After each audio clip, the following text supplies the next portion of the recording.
сегодня пришли с мероприятием по наскальным рисункам. Так как проводятся Дни Арктики и сегодняшний день, День мамонта, мы решили рассказать детям немного о наскальных рисунках, о том, что мамонты были не настолько давно, как динозавры, на них уже охотились люди, изобретали оружие, какие-то копья, дубинки, стрелы. И мы об этом решили немного рассказать и помочь детям нарисовать свой наскальный рисунок, немного погрузиться в прошлое, какое бы послание они оставили после себя вот на пещере.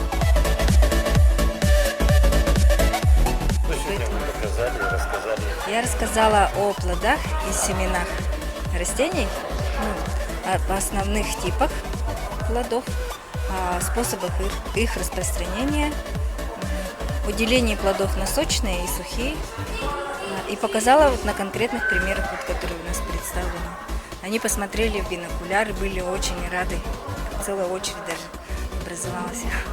С детьми на самом деле интересно. Вот сейчас даже, судя по тому, как они слушали, слушают заинтересованно, с открытыми глазами, с открытыми сердцами и главное заинтересовать.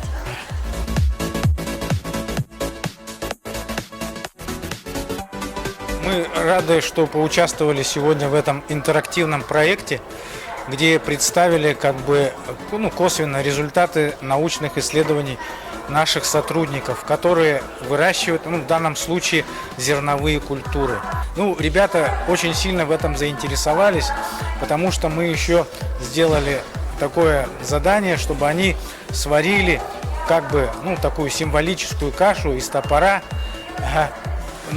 из наших круп, которые здесь, злаковых растений зерновых, которые здесь произрастают. Но это тоже надо было сделать правильно, ответив на ряд интересных вопросов.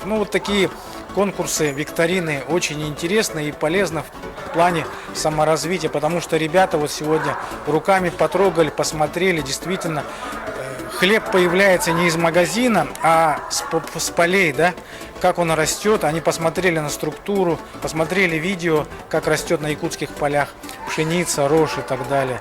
Поэтому, мне кажется, для саморазвития, познания молодых ребят это очень и очень важно и интересно. И мы, в принципе, в Якутии можем выращивать в основном все основные сельскохозяйственные культуры, начиная от кормовых культур для питания животных домашних, заканчивая хлебом зерновыми. Уже есть свои якутские сорта и пшеницы, и ячменя, и овса, поэтому дело остается за тем, чтобы внедрить результаты якутских ученых, агрономов и селекционеров.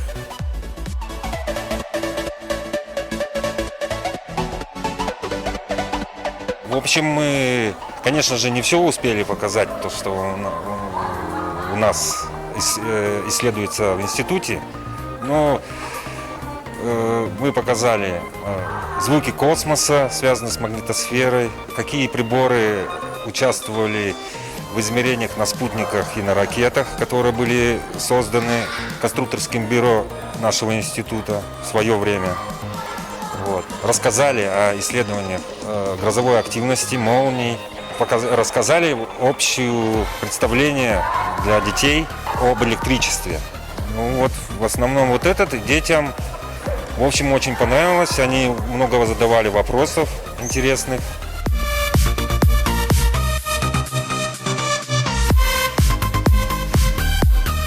Науки, конечно же, лучше популяризировать свою деятельность.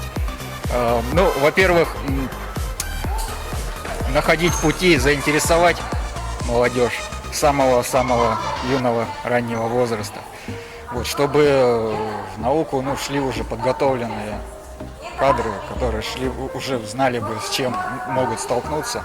Институт космофизических исследований и агрономии несомненно участвует в практических исследованиях. Многие результаты могут являться уже некими достижениями. мы занимаемся разработкой новых материалов. И мы сегодня смотрели структуру под микроскопом различных материалов, таких как бетон, сталь, которая используется для изготовления газопроводных труб, арматуру стальную и некоторые другие материалы.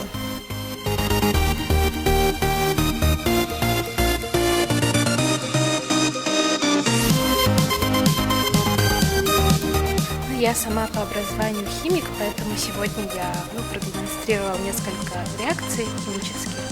Ребятам было интересно прикоснуться к науке, к химии. Это не касается моих научных трудов, просто сегодня мы хотели вообще продемонстрировать, что такое наука, как химия, и что она изучает, и какие у нее есть возможности. Мы просто из тех веществ, которые у нас есть дома, например, это уксусная кислота, сода, еще марганцовка, зеленка, йод, попробовали между ними сделать реакцию. И они могут, конечно же, это сделать у себя дома, но, конечно же, в присутствии своих родителей.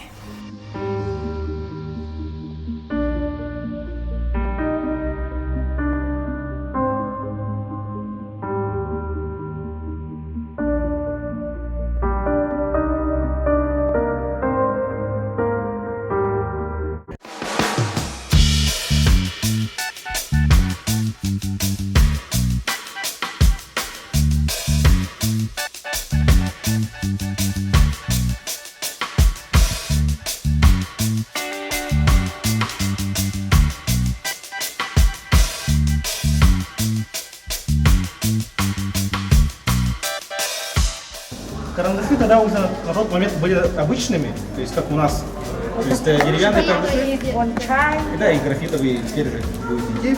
И вот такой еще будет лопата для раскопок. Это у нас буржуйка для того, чтобы отапливать место, помещение, когда уже холодно становилось. И теоретически... Зачем буржуйка? Как медведи. Медведи. Не белые медведи, иногда белые, но в основном бурые. Бурые медведи. Потому что, хотя на тот момент, во время Советского Союза, их было не так много, за ним их количество контролировали, да, все равно медведи могут загрести влаги. И вообще у нас экспедиции как проводились? С начала июня месяца примерно, до октября месяца, пока первый снег не выпадет. Да. И если говорить про медведей, сейчас, конечно, уже это необходимость, потому что у нас медведей все больше и больше становится с каждым годом.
В общем-то, идея с открытками – это продолжение проекта «Здесь был». И вот эта частица Якутии, которая сейчас, может быть, просто отправлена по почте, да, мне кажется, это важно как раз для продвижения, как сейчас принято говорить, бренда Якутии, да, и для построения нашей локальной идентичности.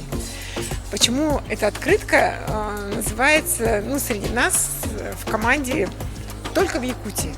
Да? Это не официальное название, но вот такое внутреннее, потому что мы хотим в год науки 12 серий будут отражать как раз самых знаменитых наших ученых, академиков и их достижения.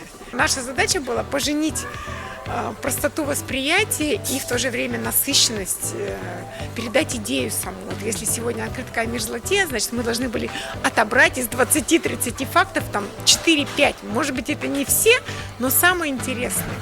Очень информативная, профессиональном в таком отношении открытка. Она будет, в общем-то, ценным подарком тем, особенно кто в первый раз в Якутии. Это вообще раритет. Вот.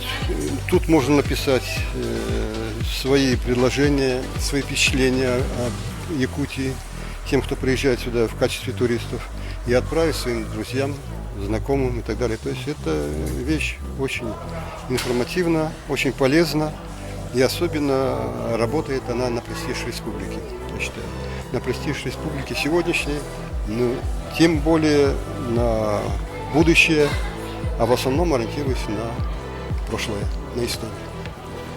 Я сам коллекционер, хотя открытки не коллекционирую, но все же мне интересно все, что связано с нашей республикой, с Якутией. И вот именно серия «Только в Якутии», где будет показываться то, что есть только в нашем северном крае, я думаю, будет интересно не только нашим якутским коллекционерам, но и в первую очередь тем людям, которые приезжают к нам в гости.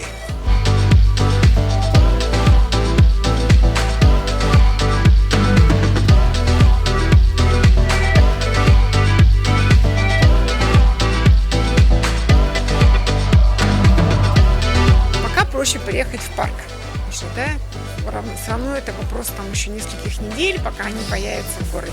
Поэтому лучше сейчас покупать в парке.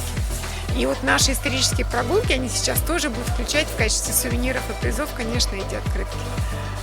Исторический парк «Россия. Моя история». Самый масштабный мультимедийный проект в мире ждет вас в Якутске по адресу улица Уткина, дом 5. Подробности myhistorypark.ru.